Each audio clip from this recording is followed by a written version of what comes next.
Bhogapuram airport నిర్మిస్తున్నాం, చాలా అందంగా వస్తుంది. అతి త్వరలోనే దాన్ని ప్రారంభోత్సవం కూడా చేసుకోబోతున్నాం.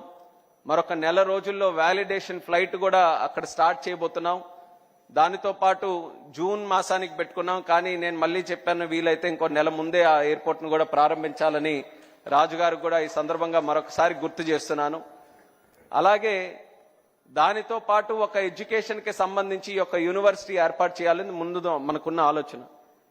కానీ ఆలోచనలో అందరూ కూడా సమిష్టిగా దాని మీద మంతనం చేసిన తర్వాత, ముఖ్యంగా లోకేష్ అన్న గారు దాంట్లో ఇన్వాల్వ్ అయ్యి, యూనివర్సిటీ అనంటే కేవలం ఒక సెట్ ఆఫ్ స్కిల్సే మనం చేయగలమేమో, ఈ యొక్క యూనివర్సిటీ కేవలం మన ఉత్తరాంధ్రకు భారతదేశానికో సంబంధించినటువంటి కేంద్రంగా ఉండకూడదు. ప్రపంచంలో ఉన్న యూనివర్సిటీలకు అన్నిటికీ ద బెస్ట్గా ఇక్కడ తయారు చేయాలని ఎప్పుడైతే ఆ ఆలోచన లోకేష్ అన్న గారు జోడించారో, యూనివర్సిటీని కాస్త ఎడ్యూసిటీగా మార్చాం. ఎడ్యూసిటీ తాలూకా ప్రత్యేకత ఏంటంటే, అందులో ఎన్ని యూనివర్సిటీలైనా మనకు పెట్టేటటువంటి సామర్థ్యం మనం కల్పించబోతున్నాం. ఏ దేశంలో ఉన్నటువంటి బెస్ట్ యూనివర్సిటీ అయినా, ఇది ఆయన కూడా చెప్తారు, ఆ టాస్క్ మళ్ళీ నాకే అప్పచెప్తారు, ముందే నేను చెప్తున్నాను.